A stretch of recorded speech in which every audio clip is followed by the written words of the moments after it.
Hello and welcome to Crosstalk, where all things are considered. I'm Peter Lavelle. Tragedy in playing the blame game. The U.S. State Department claims it has all the evidence it needs to lay blame on Russia for the downing of the Malaysian airliner, but it won't disclose it. What is Washington hiding?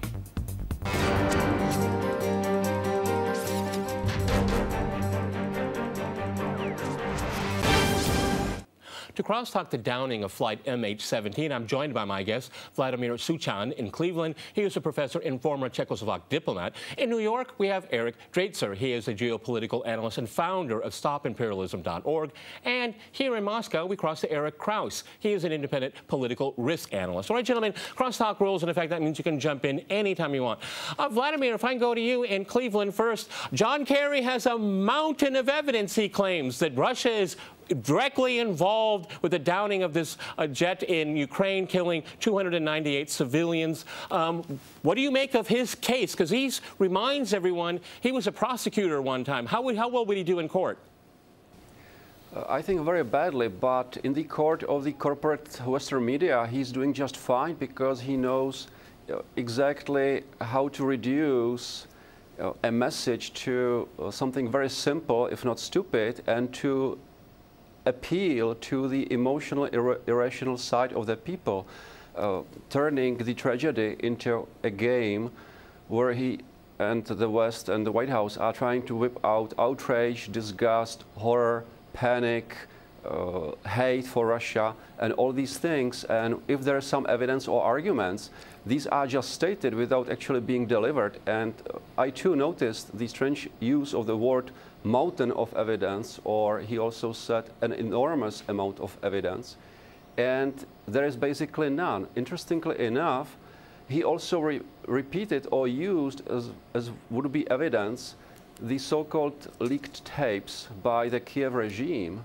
And the problem with those tapes is that many people already pointed out that they are clearly frauds and fakes.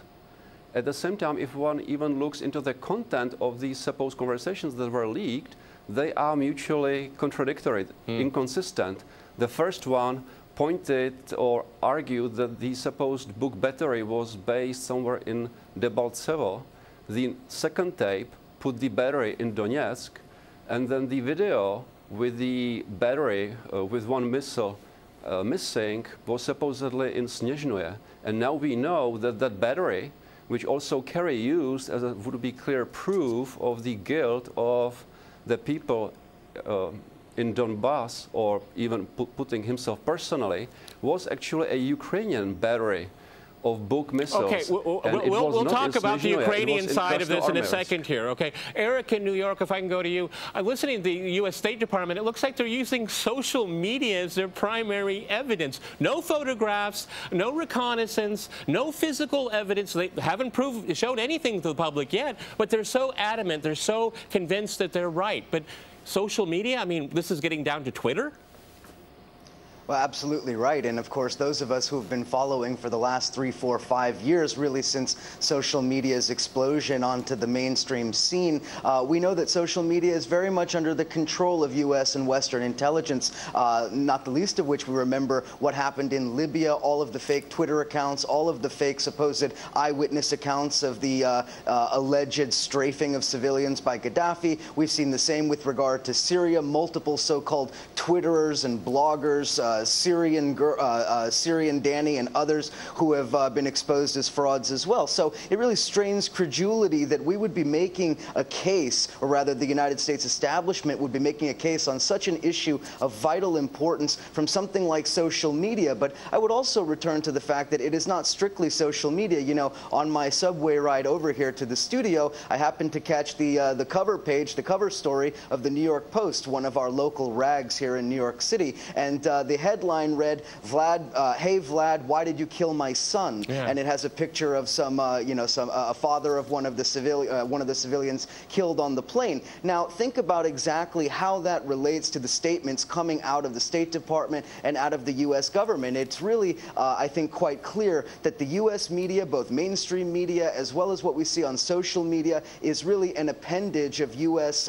political establishment, of the State Department, and the U.S. political elite, and that is fact that I think is inescapable, and it is a fundamental part of the way in which not only we should understand this issue, but how the narrative is being framed. The narrative is being strained to fit, or rather the facts are being framed to fit a preconceived narrative, as we've seen countless times in recent years. Eric, in Moscow, if I find it quite striking is that the blame has already been laid, fingers are being pointed, but it looks very clearly to me is that the United States particularly does not really want an investigation because, well, that investigation would probably show something that they don't want to see. And most likely, and I'm not an expert here, I'm going to wait for the investigation, but it seems to me common sense says the Ukrainians did it. Peter, I don't know who did it, frankly. I claim expertise in various fields. Aerial warfare is not one of them. One thing we do know is the Americans have extraordinarily good signal intelligence. They're spying on the entire world. They know what you and I had for breakfast today.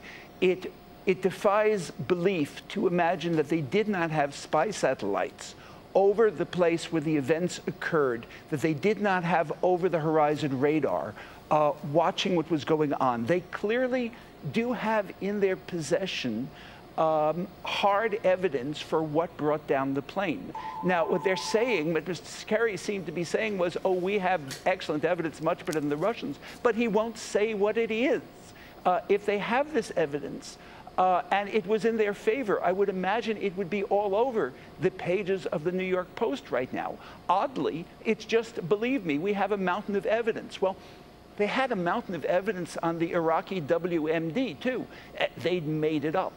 And I think presumptively, I don't know what brought down the plane, but if they do, they should be telling us, not just saying, trust me. And yes, they are creating this narrative, and yeah. Go ahead, Eric in New York, jump in. Yeah, I just wanted to add, everything that Eric said is true, and actually one of the more respected journalists in the United States, Robert Perry, recently published his article really kind of pointing to that very same issue of the fact that the U.S. has all kinds of surveillance, including spy satellites, and where is all of that information? And I would just add one additional point, that we know that NATO, including the United States military forces, were engaged in military drills and exercises in the Black Sea that ended on Thursday, July 17th, the same day that the plane went down. Now, if you're going to tell me that all of those NATO forces from all of those countries, including all of the surveillance that goes along with those exercises, and not one of them picked up the data on the flight, not one of them knew what was in the skies above them, that is absolutely unbelievable and impractical. Okay, Vladimir in Chicago, in Cleveland, it's very interesting is because really in U.S. media, world media, Anglo-Saxon, they don't want to look at the Ukrainian culpability in all of this. It's just completely blacked out. It's just no one wants to talk about it. And this is a force, an army that does have capabilities. Well, the Ukrainian army is basically the only one military force in the region on the ground that does have significant real and proven capability to take down the plane. I would like to add to what Eric from New York said. He referred to the military exercises that ended on the very day when MH17 went down. The military exercise is called Sea Breeze or Breeze 2014. And the purpose of the military exercise, with the involvement of some 200 U.S. military specialists, involved electronic warfare and monitoring, purposely and specifically, all commercial traffic in the wide region.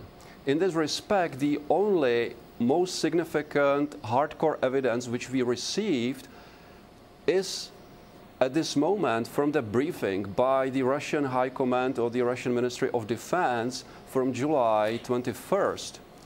And we received all the data, and when that briefing came in, it was almost completely ignored or dismissed by Western leaders and by Western media. And actually, that should have been the bombshell or the game-changing evidence that was brought in. But very much like with the tapes about snipers from Maidan, the first reaction is deafening silence on the part of the West, and then delaying tactic, and instead putting into the media space more and more of the emotional triggers that are supposed to confuse, mislead, and control the narrative. Eric, in New York, I found... and speaking of the evidence... No, let me go to Eric here, because we're going to go to the break real quick here. Eric, in New York, it was very interesting. As I watched that briefing, the Defense Ministry's briefing, it was really quite interesting. It probably could have been presented a little bit better, but it was interesting. Again, just almost completely ignored. Almost like 99% ignored in Western media. Something very, very important.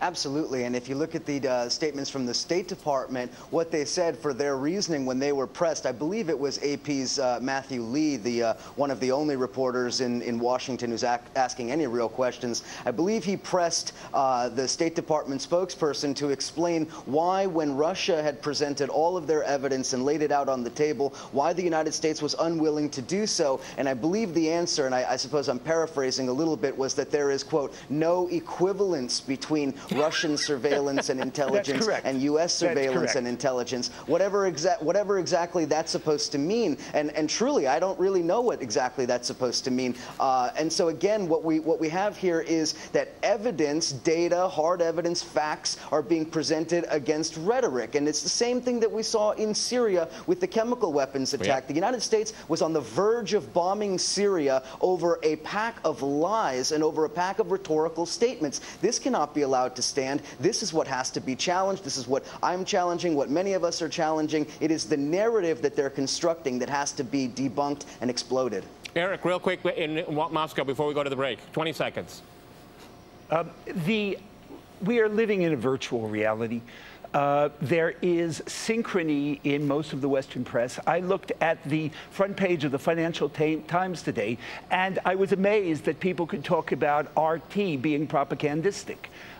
The entire Western mindset is being framed by a very coordinated attempt at propaganda and disinformation. Eric, let me jump in here. Gentlemen, we have to go to a short break, and after that short break, we'll continue our discussion on the Ukraine plane tragedy. Stay with RT.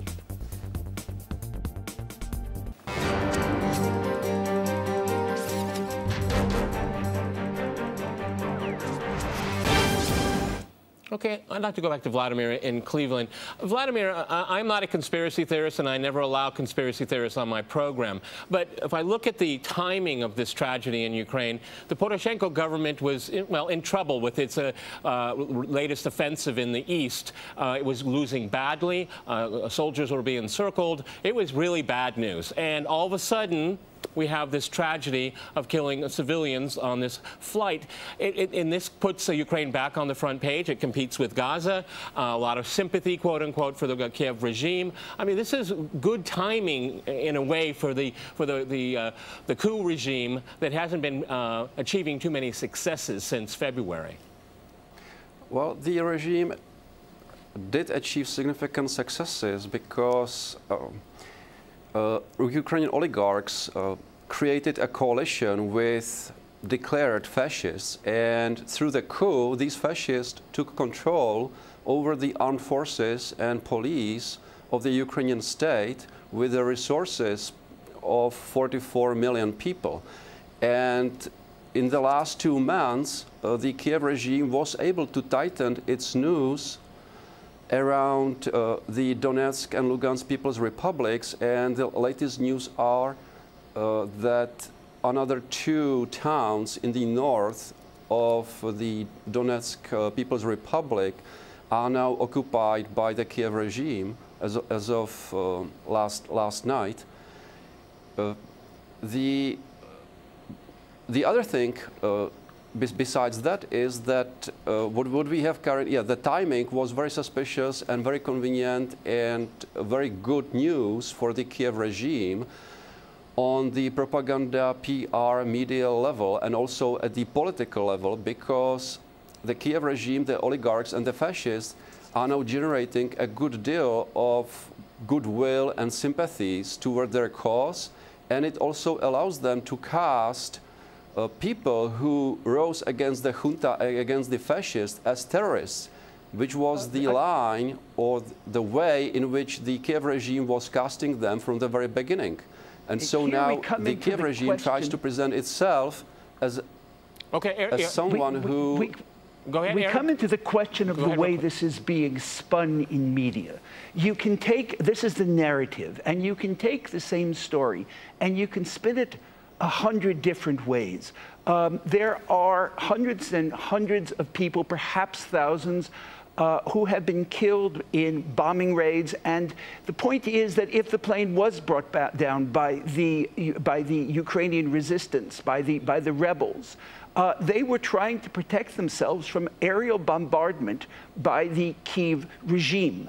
I do not know who brought down the plane, but the reason they were shooting into the someone was shooting into the sky was not for fireworks. They were doing it for an attempt at self-protection. Now, there are hundreds, if not thousands, of people who have died in artillery strikes, who have died in aerial bombardment in eastern Ukraine, and those civilians are just as dead as the people who were on the plane. The people on the plane deserve all of our sympathy, but then so do the people on the ground, and we don't get any pretty pictures of just married couples and babies who were killed by the massive onslaught in eastern Ukraine. So apparently they're good dead and they're bad dead, and we only get to see the dead that our media wish for us to see. Okay, Eric, in New York, one of the things that I'm so troubled about this whole story is that it's getting down, we're getting to the brink here. I mean, the rhetoric coming out of Washington and watching the hysterics in Western media, as you pointed out where you are,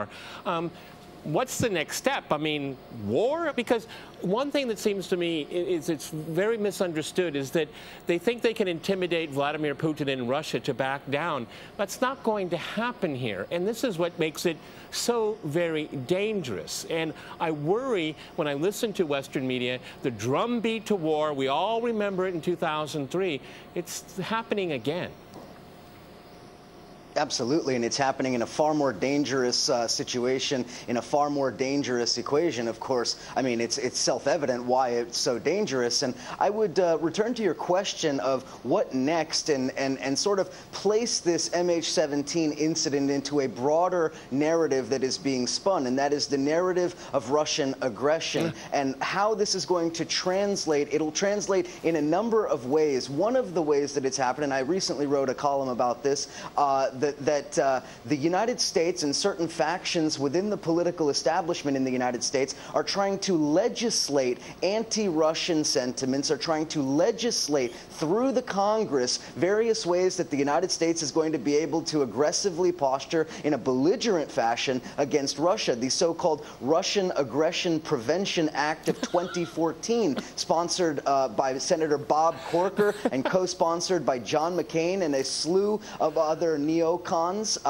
They have this bill. It is now in committee in the U.S. Senate talking about things like permanently basing U.S. military forces in NATO countries such as Poland, in Romania, in other places, talking about providing not only military support but financial support, political and diplomatic support to Ukraine and to every other country that is willing to have any kind of a confrontation with Russia. Of course, we know Georgia, we know many other places in Eastern Europe where the United States is operating. Now think about what that means. The Russian Aggression Prevention Act. This means that the United States will have legislation on the books, a law that essentially creates a state of war, or darn near a state of war with Russia. Now it is almost unthinkable, and yet this is the reality, and this is what we're facing. And it seems to me here sitting in the United States that there's some kind of a collective hysteria and insanity, not only surrounding this particular incident, but surrounding the entire episode in Ukraine. And my suspicion is it is because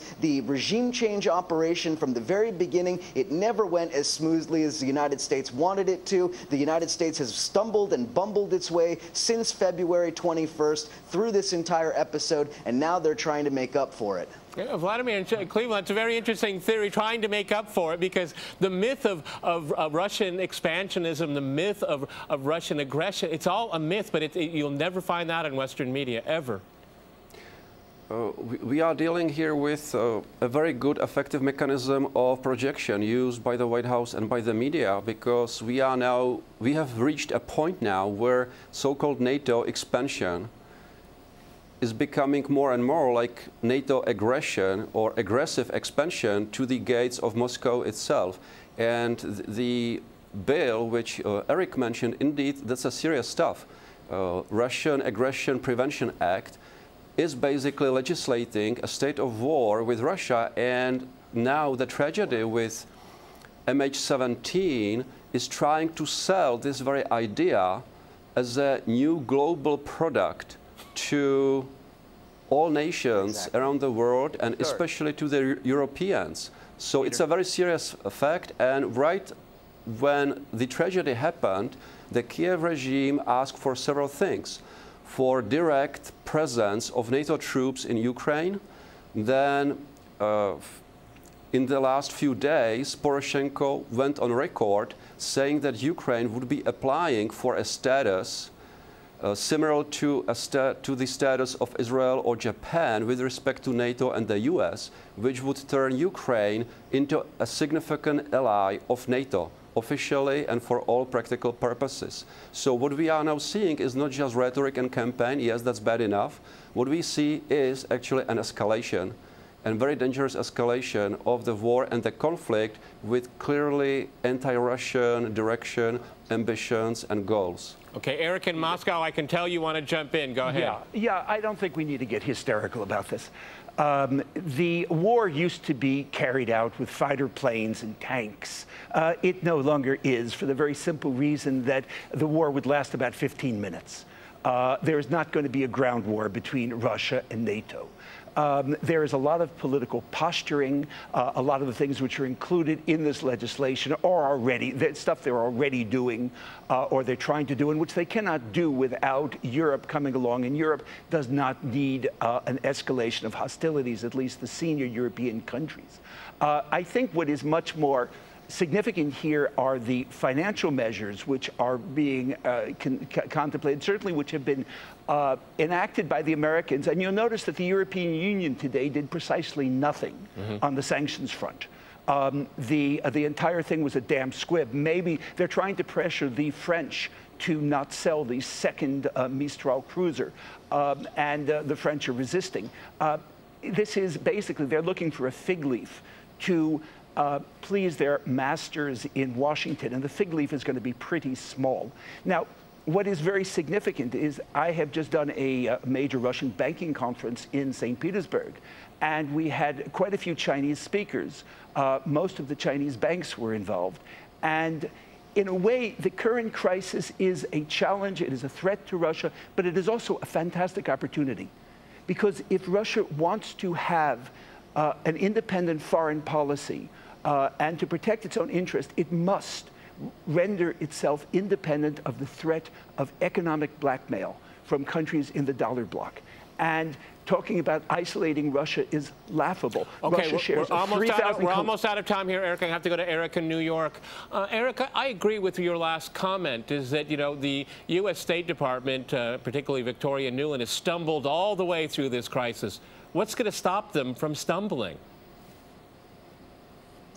Well, the only thing that's going to stop them is the political calculation that it's a no-win situation for them. And unfortunately, as it stands right now, they haven't come to that realization. And I think that there's got to be a political price for them to pay. And to some degree, I think Obama and the Democrats are going to pay a price for this. Unfortunately, in the wrong sort of way, because right-wing Republicans will say that they were weak and not aggressive enough, which is complete absurdity. Yeah. And so, unfortunately, I think that as we go into 2014 midterm elections and then 2016 presidential elections, there will be a fallout for U.S. policy, for Obama administration policy in Eastern Europe. All righty, gentlemen, I wish we had more time, but we've run out of time. Many thanks to my guests in Cleveland, New York, and here in Moscow. And thanks to our viewers for watching us here at RT. See you next time. And remember, crosstalk rules.